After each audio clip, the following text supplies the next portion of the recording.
Well, good morning, folks. Welcome to Lord's Day Live. Glad to have you along for the ride. Got a lot to cover today, so let's just jump right in. You might notice I got an extended whiteboard. It's actually two whiteboards butted up against each other because I was running out of space. I hope you can ignore the line.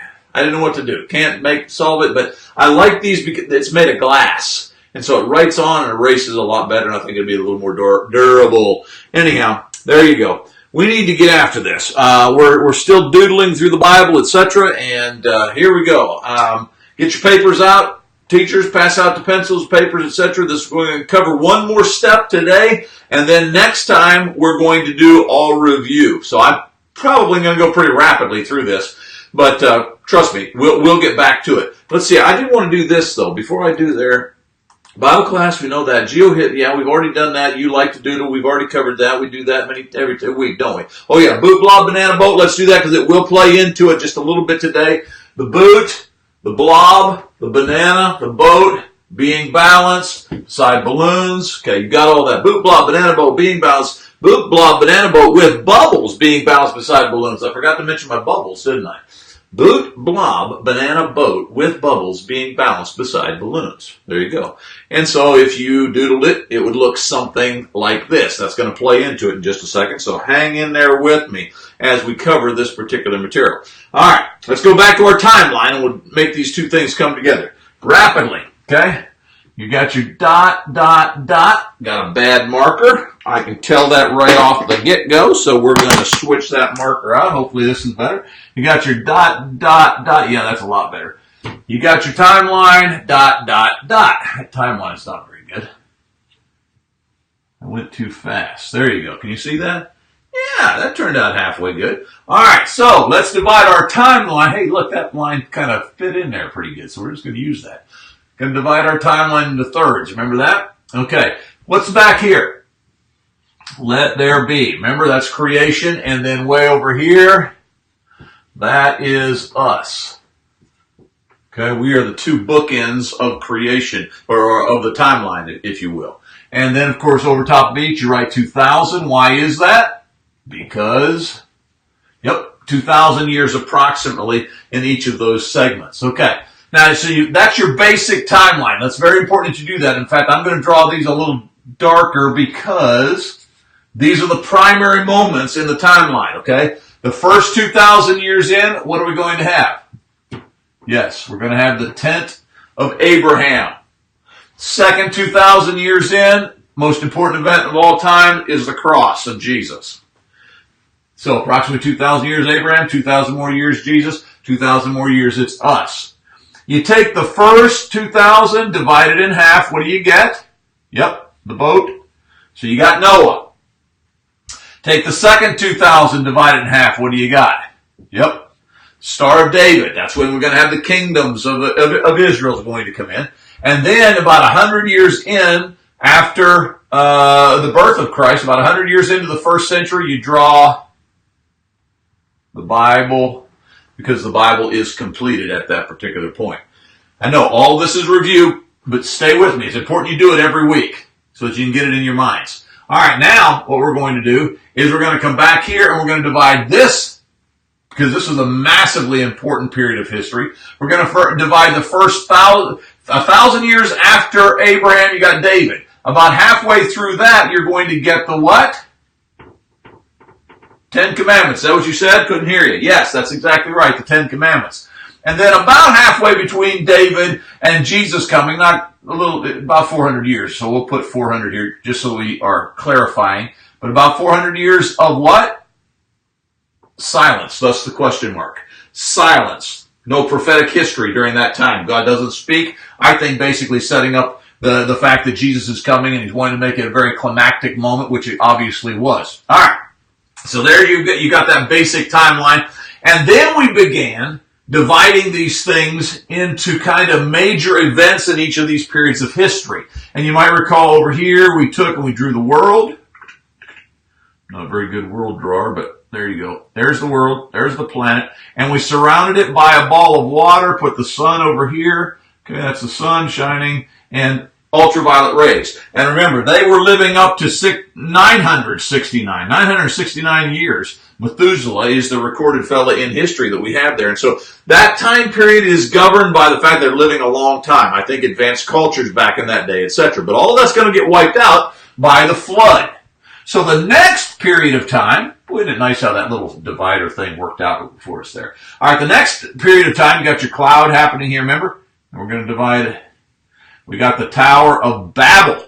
And the Tower of Babel was when the folks were supposed to scatter out. Same command given to Abraham or Adam and Eve was given to Noah and Mrs. Noah. They're supposed to scatter out, replenish the earth, populate the earth, etc., etc. Wasn't happening. And so God had to come down there and he confused the languages. And you remember that, okay? That's the time period here. Then we got another time period. I'm running out of space, but what do you do? All right, Abraham to Moses. Abraham to Moses. You might recall, I don't have space to write them out. I hope you've left yourself enough space, but I didn't. Abraham to Moses, we're going to have the lineage goes like this. You got Abraham. Abraham gives birth to who? Isaac. Isaac gives birth to the twins, right? But the one that we want to talk about is Jacob. Jacob's name is going to be turned to Israel, so I'm going to put an I here, okay? Let's put a tops on these so that you know that that's an I, not an L. Jacob, Abraham to Isaac, Isaac to Jacob, Jacob and Esau, but Esau's not counted. Jacob's name's turned to Israel. Jacob's going to have 12 sons, right? And the son that we are most important, or we are concerned with is Joseph. And the reason is because he's going to send us down here to our time in Egypt. That's supposed to look like a pyramid. I don't know. But so he sends us to Egypt. So that's what you've got happening between Abraham and Moses. Largely a generational description of things that are taking place. All right. And then between Moses and David, what takes place? Well, you might recall I did that and then I erased that because I needed more room. And I said what's happening here is that we are going to travel out of Egypt. Thus the book of Exodus. So Exodus is going to start right here. We're going to travel out of Egypt. And we're going to receive at Mount Sinai the Ten Commandments and other things which we described as the tabernacle. And in the tabernacle, remember we had 3 pieces of furniture in the holy place, and you got one very important piece of furniture in the most holy place. What was it? We had candlesticks, showbread, and incense in the holy place. And then in the most holy place, you got the Ark of the Covenant. Inside the Ark of the Covenant, you got 3 things. And I'm not going to do that. I don't have space. Oh, look what I did, folks. Messed up my picture. We got manna. We've got the rod of Aaron that budded. And what's the other one? 10 Commandments. That's all inside the Ark of the Covenant. And that's all taking place during this time. Let's see if I missed anything. 33 things, altar. Oh, yeah, I didn't do this. Let me erase my thingy-dingy here. Remember, you've got your laver. That's where they washed their hands. And right outside the laver, that was the altar of burnt offering. So they did the burnt offering thing, the very bloody setting. They did all that. Then they washed their hands and they went into the holy place. Once a year, the high priest would go into the most holy place. We'll talk about that more in days to come. I think, no. All right, and then we went to this time period, didn't we? And what happens in that time period? Well, Sonny Chalice, I should not have done that because I still need more room. So we come on over here. And in this room, in this part, we're going to draw us another map. I'm going to take, that's where this map comes from. I'm going to take just this section. Okay, we're going to blow it up so you've got the Mediterranean Sea, you got Sea of Galilee, you got the Jordan River, you got the Dead Sea. Over here is Egypt, back over here. Of course, you got the Persian Gulf happening over here, Tigris and Euphrates River. There we got that. During this time period, the kings between the establishment of the kingdom and Esther is the other bookend that we have way over here. You're going to have this type of thing taking place. Now, on the map, boot, blah, banana boat, okay, on the map, remember the way you find Jerusalem, you always need to do this first because in finding Jerusalem, then you got a reference point for the rest. Find Jerusalem, go to the top of the Dead Sea and slightly in, we're going to call that direction west, but some of you may not be gifted, as I am not, with a gift of north, south, east, and west. North, south, east, and west. That's the way that goes, all right? So that direction, just slightly over there, that's Jerusalem. Now, if you're going to, then I had 5 locations on the map that were very important for this time period. Notice that that's Jerusalem. If you go straight south of Jerusalem, put you a mark over here on the Euphrates River. That is Ur. That's Ur of the Chaldees. That's where Abraham is going to start out. Go on about a quarter of the way up the Euphrates River, put you another dot, and you're going to find not Euphrates. What's the name of it? Babylon. I got an E. It's Euphrates River. It's the Babylon. That's the city of Babylon. The ancient ruins of Babylon are found just about 60 miles south of modern-day Baghdad. But anyhow, that's Babylon. And then if you will go up here towards the top on this river, that is going to be Nineveh. That's on the Tigris River. And then way down here, put about approximately there, you're going to find Susa. And Susa is important to Esther. Now, those 5 points are very important to us because that's what we're going to use when we study through Genesis. Then we're going to see how Abraham travels over the Fertile Crescent, how later on in history we're going to establish the kingdoms and things are going to take place, which leads me to my last part of the map. Remember what's going to happen. Eventually we're going to divide the kingdom in half. There's going to be a civil war because we're going to have the kings. Saul, David, Solomon, Rehoboam. Rehoboam is not going to be a very smart king, and it's going to split the kingdom in half. And Jeroboam's going to actually take more than half. He's going to take the top 10 tribes, and they're going to go off into paganism. And God's going to judge them first, and they are going to, because of their paganism, they will be led into captivity, and they will go off into Assyrian captivity, Nineveh being the capital of Assyria. They will never come back. The southern kingdom, which is called Judah, the southern kingdom hangs on just a little bit longer, but eventually they will be taken away into Babylonian captivity. That's the story of Daniel, Shadrach, Meshach, and Abednego, etc., etc. They will be carried away, but they will come home. Nehemiah and Ezra, they'll talk about the coming home party. So they will actually go both directions. They will eventually come home. I believe it's during the Babylonian captivity that we actually have the establishment of a lot of Jews in that particular area, some of which are going to be transported as far south as Susa and other places. But Susa is going to be where we get the story of Esther. Esther's going to save her people eventually from annihilation, etc. And she and her story is kind of the bookend at the other end. You've got creation on this end, and you've got Esther way over here, and in between you've got all this history that's taking place. All right, all of that's review. Now, we've got to come to the most important century in history. And that's what this is right here. And so we're getting a little complicated, I know, but hang with me. And so we draw us another arrow, and we're going to take this, the most important century in history. Draw you another box, okay? Put your bookends on your timeline. The bookends are, number 1, the birth of Christ, thus a star, the birth of Christ. And at this end, you've got the Bible, again, being completed 100 years later. We're going to divide this into thirds as well. The first third, 33 years in, Jesus is going to die on the cross, a third of the way through our first century. And then, 2/3 of the way through our first century, approximately, you're going to have, this is the symbol we're going to use to represent the tabernacle. In this case, the temple. Titus, the Roman conqueror, Titus is going to come along, and he is going to destroy the temple. He's going to capture Jerusalem. Horrible, horrible time. This is at 70. Okay? This is at 33 AD. Last thing, however, that's very important for us to do is several little marks on here. What happens 12 years into our first century? Most important century of time. Draw you another tabernacle, or temple, if you will. Jesus is going to visit the temple, right? 12 years in. What happens at 30 years? I didn't leave myself much space because I got my 33 there. We're going to have the baptism of Jesus. Give you some little waves there, some little water waves. We're going to have the baptism of Jesus, and then the ministry begins. 3 years later, he will be crucified on the cross, correct? Let's see, I think that's right, except for right here. Big, massive importance here for you and I. We're going to go 40 days after the cross, Jesus will remain with his folks. He'll talk with them, eat with them, instruct them, etc. Then he's going to ascend back to the Father. He's going to ascend.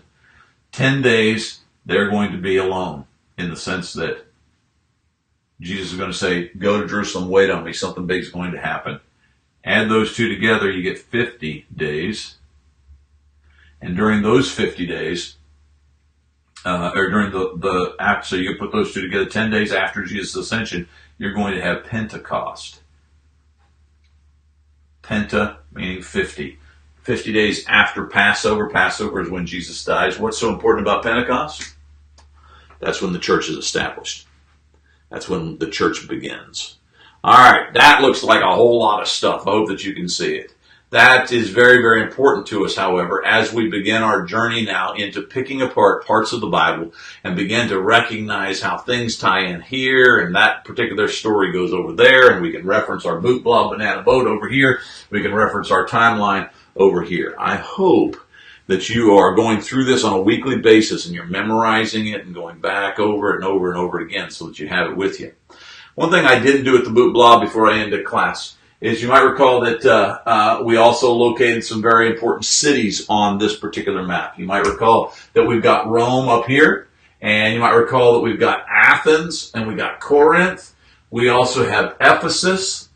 We should have started with Jerusalem because that's the big one. We start with Jerusalem. Was there another reference point? It seemed like that. Oh yeah, Antioch. I think we did Antioch as well as we were doing the boot blog. Now, of course, if you want to reference the other map that we've shown you here with regards to Old Testament history, how do you find the ancient city of Ur? You go straight east, go straight east, and there's Ur of the Chaldees. Go up the Euphrates River just slightly, and you're going to find Babylon.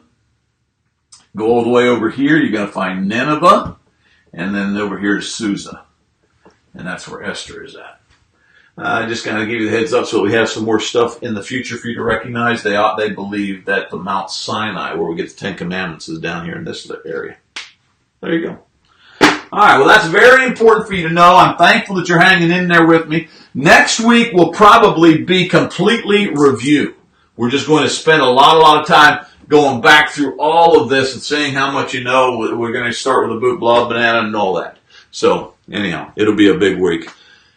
But it'll be very important for you, especially teachers, so that you can have it, so that you can review and stay after it with regards to making sure that your students internalize what we're learning. All right, what's next? Q&A.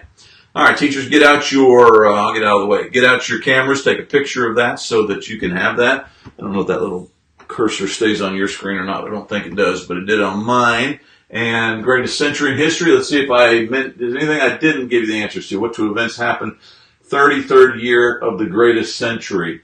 So here, 33 years in. What event happened 70th year? We've talked about that. Event 12th year of the greatest century. How long was Jesus on the earth before his resurrection ascension? We did that. How many days after the Passover the church began? I think we've covered all of that. So there you go. Take a picture and discuss it. Time for prayer. I have a very good friend who's in the hospital. He actually had a gun explode on him, and I don't know how much of this all plays together, but Larry, he had a gun explode in his hand, and his hands were injured, but he's got a really nasty wound on his finger, and it's not healing well, and so he's had to be put back in the hospital. He's been there several days. Really concerned for him. Good guy. And so remember Larry, if you will, in your prayers. Doug, my dear friend and mentor down south in Jennings. Haven't had an update recently, but I am pedaling down there, and I'm going to spend the next 10 days in the Louisiana area. I might get to see him again. Pray for Doug as he struggles with cancer, and his sweet wife Joyce. Former elder that I served under, Don. Been struggling with blood pressure. He also has a son who's being deployed to, where is that? I think he's going to Saudi Arabia, I believe, maybe. Anyhow, he's being deployed, and he's concerned for his dad. My friend Matt is concerned for his dad, Don. I'm concerned for Don. Pray that God will continue to give Don health and healing according to his will, please. Tina. Got to see Tina last night at church. And it was really a wonderful time to spend with her. And she has just completed her most I don't know what you call it, the strongest levels of chemotherapy. She took her last treatment this week, and so she's hoping that maybe that now she can go into a lighter version of that, but then they're going to start radiation, and so she's really been under it. Please remember Tina. My good friend Linda from Indiana. I got word from Linda that she has completed her chemotherapy, but now she has the surgery. And so please ask that God will take care of that surgery and that will go as God wants it to. And remember these two ladies. Clara, the daughter of two friends in Indiana, colon cancer. Velma, the mother of two of the women. By the way, that would be Larry's wife that I talked about. Larry's wife is one of the daughters of Velma, and she's struggling with aging issues, etc. Please pray for Lou and Linda. They're the two daughters. And then lastly, Luke from Kentucky. We continue to have this individual on our prayer list because of epilepsy, migraines, etc., and the suffering that goes on with that. So please remember them. As you listen to this, I am in transit doing all kinds of things. 10-day trip. I like to call them mini missionary journeys into Louisiana. And just ask that you will pray that I will be safe as I travel, that I'll be effective, that it'll be worth my time being down there, that God will use me in a big way. And that my folks back home, especially my wife and my little boy, who's not little anymore, Gabriel, that they will be safe. So there you go. All right, that's Lord's Day Live. For that, let's see, I think I transition into the sermon period, but I got to go over here and do that with the computer. So you spend some time praying about that while I make the transition with my computer, please.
Good morning. Welcome to Lord's Day Live. Had a smudge on the screen. I had to take care of that. Glad to have you with us. As you can see, had a very busy Bible class. I hope that you're joining us for our Bible class time. It's not just for teens, believe me. What we're covering in our Bible class is very important for adults as well, and it'd be well worth your time to use that. I hope that many of you are taking these, and as you know, they're being archived. You can go to sonnychilds.com, top right-hand corner, audio/video, hit that little link, and it'll take you to where all these are being archived, and you can use them for your own home services. I hope that you're doing that. But this is our sermon time. It's time that we launch into the sermon segment, and I am in a series of meetings this weekend. They've assigned me the topic of step. Specifically, step up, step out, and step into. Each of these are 3 lessons that I've been talking on. I'm not going to put them into 3 lessons. We could make a series out of it, but we're not. I'm just going to use them as my 3 points this morning. Step, biblically speaking. Step up, step out, and step into. And all 3 of these are taken from the book of Titus, chapter 2, which I'll throw up there in the screen here in just a moment. But before I do that, let me make a point or an illustration, if you will. My grandson will turn 3 this July. Cutest kid you ever seen, curls going everywhere. I love spending time with my little grandson, Judah. One of the things we like to do is, when he spends the night, is I say, hey, you want to go to the post office and climb on the wall? And what that means, ever since he was very, very small, is that we go to the post office and he'd help me get the mail, but that's not the important part. Our post office, the sidewalk in front of it kind of has a little bit of a slant. And as the sidewalk tapers downward, there's a wall that it's a protection, a barrier wall, and there's flowers and things planted up here. But there's a wall that stays level. And so you got the sidewalk coming this way and the wall staying level. And so as I walk on the sidewalk, I get lower and lower. But Judah likes to walk on top of that little retaining wall. Has all of his life. And I like putting him up there. And so Judah, he'll get up on top of the retaining wall. And so as I'm walking and I'm getting lower, he's getting higher, and we're doing that kind of number. And so his little hand is up here, and he loves to walk across, especially as I'm kind of getting just a little bit lower than he is, and he's taller than I am now. I'm silly from time to time when I put him up high in places like that. How's the weather up there, etc., and he gets the biggest grin. Well, as you come to this end of this retaining wall, there's a spot in which the sidewalk now crosses in and gets up close to the building, and so the retaining wall stops at that point. Well, when we get to that, Judah likes to pretend that he is Spider-Man. And so he'll squirt his webs, then I'll grab him underneath his arms and I'll fly him as far as I can towards the sidewalk. And he just flying toward, and he just gets the biggest grin. It's just the wonderfulest time. Well, anyhow, then we go in, we get the mail, and then as we come back out, we do the same thing in reverse. Why am I telling you about my grandson? Well, one, I like to talk about my grandson. But number two, and more importantly to our sermon, it is this. We have one rule. His mother will appreciate me pointing this out. We have one rule in this treacherous journey that we take to the post office once a week. And that rule is this. Under no circumstances do you let go of Papa's hand. Always hold on to Papa's hand. There have been a couple times, he never has really stumbled or fallen, but there's been a couple times when I thought to myself, he's going to take a wrong step, whatever, but I've got his hand. And if he had fallen, I could have grabbed him really quickly. Stepping. Taking the journey with God. Unlike what I've just described, which there's very little danger involved at all, we know that life does present a lot of danger, doesn't it? And as we step out, step up, I got those backwards. As we step up, as we step out, and as we step into, we're going to find, I think, that the journey with God can be treacherous at times, but if we'll keep our hand in the hand of the Savior, we can take it. The journey, that is. And we can make it. And it can be a joyful occasion. Well, let's look at our passage. As I was assigned this Titus chapter 2 passage, and you can see it there in front of you, they gave me these 3 points. But let's read the entire context, and then we'll come back and pick it apart. Titus 2, 7 through 8. In everything set them an example by doing what is good. In your teaching, show integrity, seriousness, and soundness of speech that cannot be condemned, so that those who oppose you may be ashamed because they have nothing bad to say about us. If you were to pedal backwards in the context, you would find out that he's just referenced young men. Titus 2 is most famous for that part where it talks about women to become homemakers, older women teach younger women to be homemakers, etc. But the passage deals actually with the various age segments within the church. And we've entered into a context now in Titus 2, 7 and 8, and actually the verse prior, that's dealing with young men. And so he's talking about individuals who are younger in nature. Thus, you can understand why this is important for me to address this series as being given to a youth assembly. And so he says, first and foremost, step up in the sense that we are to step up to the challenge.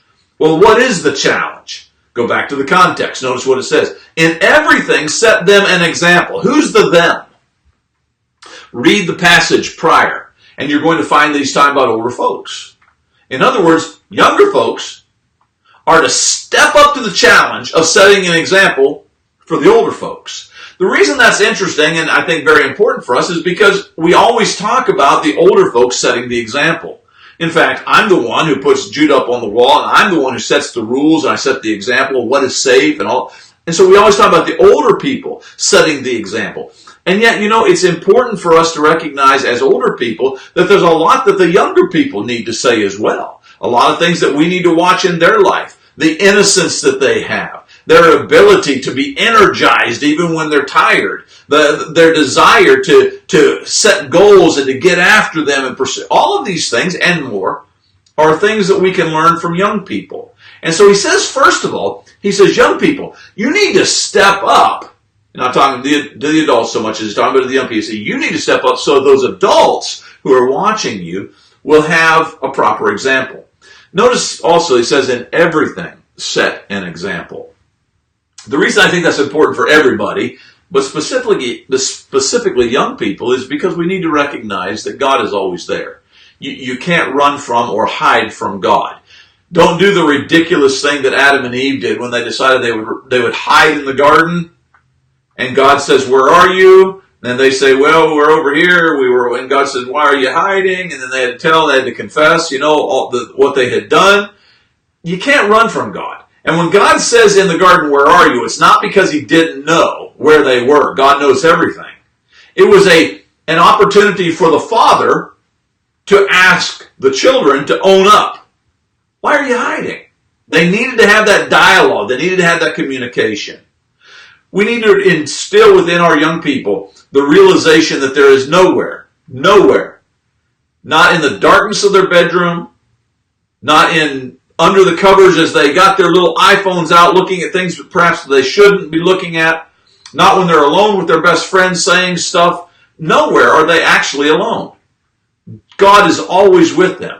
And so in everything, they need to set an example, because God is in everything and everywhere. And they should be in a 24/7 vigilance about making sure that they make appropriate decisions and that they set the example for us older folks. One last thing I'll say about my home congregation, that we have such a wonderful group of young people, and many of them stand before us and preach sermons. In fact, I got one young lady she's constantly writing sermons and presenting them to me, and I present parts of her sermon at our home congregation. We've got little ones, a little guy that was just born here just a few weeks ago. We've got a lot of kids, and I'm so thankful for my home congregation. I'm thankful for the kids. But one of the things that benefits us the most at my home congregation with regards to young people is the inspiration they give us via an example. And that's his first point. Step up to the challenge, young people, of presenting an example for us older folks that we need to have. The second thing that I take from this context is the step out on faith. Notice the passage. He says, by doing what is good. That's how we set an example. By doing what is good. That's a pretty generic term. And so he's going to define it. He's going to give us a little bit more specifics, if you will. He says, we need to, in everything, set an example by doing what is good. In your teaching, show integrity, seriousness, verse 8, and soundness of speech that cannot be condemned. It's interesting that when he illustrates the doing good, he goes to the young men, the young people, and he says, specifically, watch the way you teach. You always think of the younger as being the student, not the teacher. And yet in this passage, the Holy Spirit says to the younger that specifically, if I was going to point out something good, my greatest illustration would be do good when you teach. How often do you allow your young people to teach? How often do you actually gain from them because they've been given the opportunity to stand in front of you and share their perspectives? This young lady that's telling me about to write the sermons that I use as part of my sermons, a lot of it is testimonial. It's just stuff that's in her life, and she says, this is what I've learned from this. Young people can do that. Testimonials, by the way, dear Restoration Christians, testimonials are not reserved for the denominational world. It's a very, very biblical concept. In fact, it is the heart of evangelism. When you share how you got here. We need to make sure, number two, that when we encourage our young people, we encourage them to step up, and then number two, step out on faith. And the stepping out is going to be indicative of the way that they teach. It can take a lot of courage. A lot of courage to stand before a bunch of old fogies and to share what's on your heart and the testimony of your life. We need to encourage our kids to do that because that's what the book says. But then he gives specifics to this. Notice he says that when you teach with integrity. You need to be, I'm speaking to the young people specifically now, you need to have a level of character that says that you're trustworthy. That's what integrity is. So you ought to have credibility. When I look at your life, do I see a person who treasures learning, who treasures older folks who've been here longer than you, and thus you learn from those older folks? It's going to give you integrity. It's going to give you a character that's going to make me, as an older person, is going to make me want to hear from you. And so he says, when you teach, show integrity with your teaching. But this is the next one that I really drew me in. When you teach with seriousness.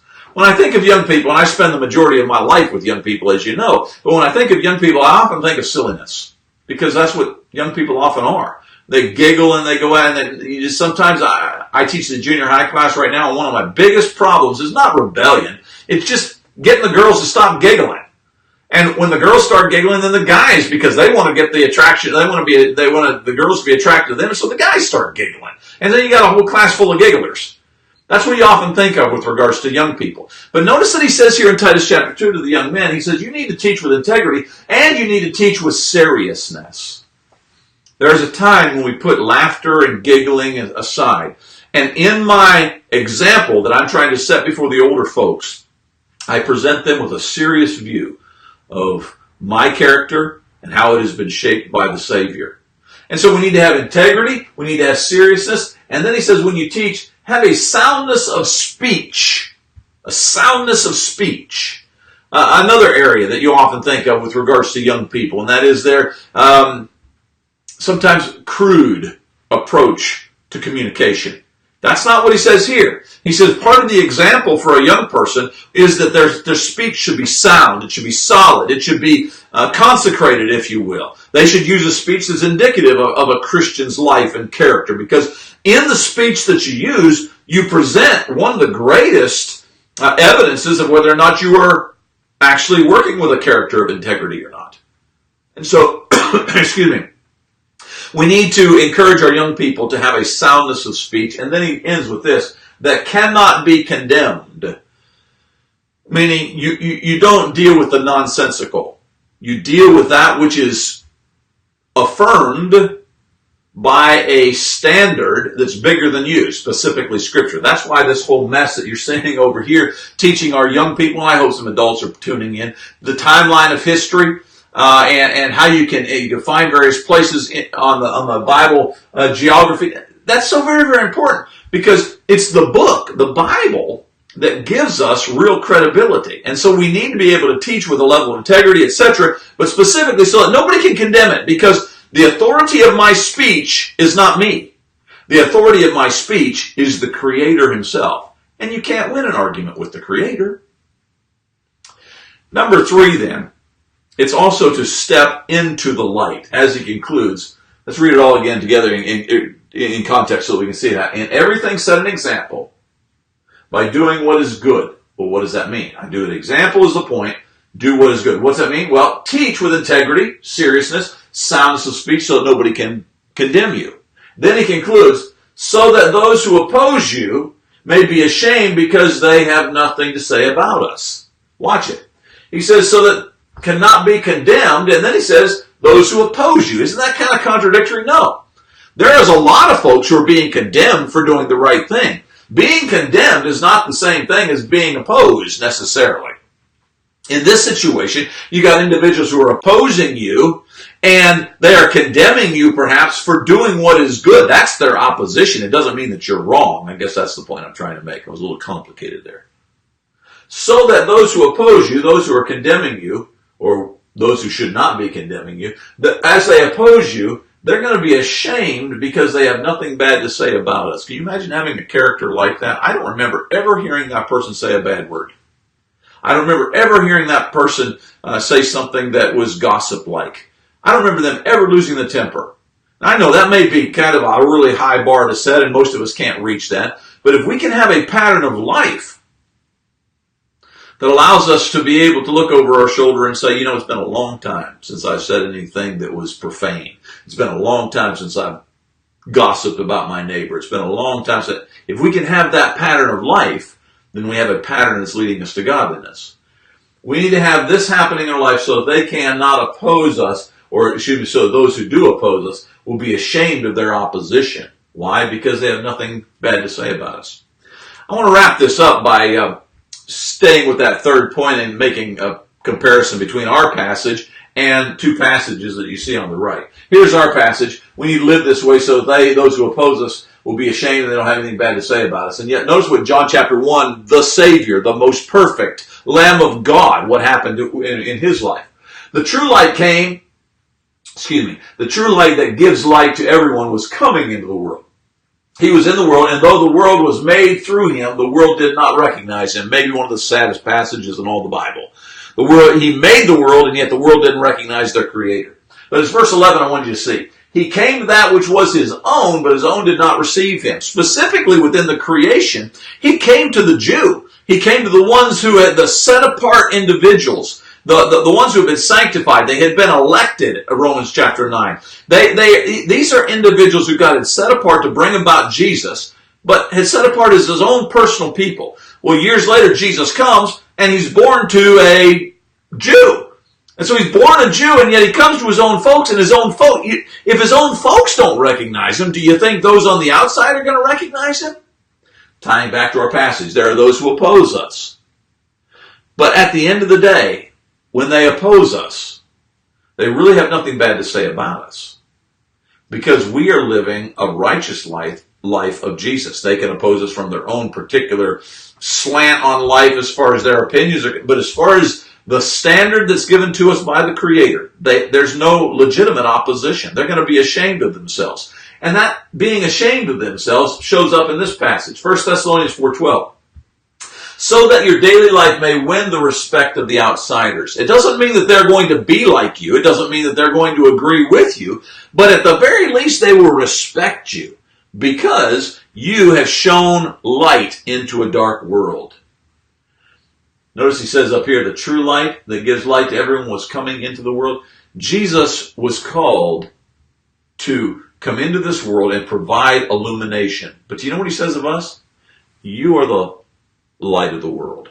Meaning that just as Jesus came to a world that did not understand him or appreciate him, and many of them rejected him, we are called to do the very same thing.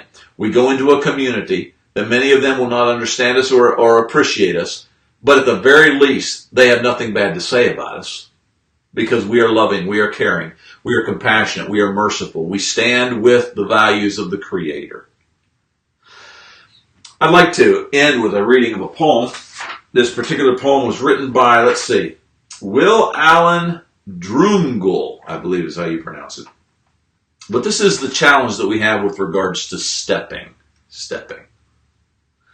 An old man going a lone highway came at the evening, cold and gray, to a chasm vast and wide and steep, with waters rolling cold and deep. The old man crossed in the twilight dim, the swollen stream had no fears for him. But he turned when safe on the other side, and he built a bridge to span the tide. Old man, said a fellow pilgrim near, you're wasting your strength with building here. Your journey will end at the close of this day, and you'll never again pass this way. You've crossed the chasm deep and wide. Why build you a bridge at eventide? The builder lifted his old gray head. Good friend, in the path I have come, he said. There followeth after me today a youth whose feet may pass this way. The chasm that was as naught to me, to the fair-haired youth may a pitfall be. He too must cross in the twilight dim. Good friend, I'm building this bridge for him. Powerful. As we step, we need to remember that not only is this journey about us, this journey is also about the fact that we have folks who are going to be following after us. So as you step wisely. Thank you for joining me. I pray that it's been a blessing. Sonny Chow signing off. Be there, Matthew 16:26.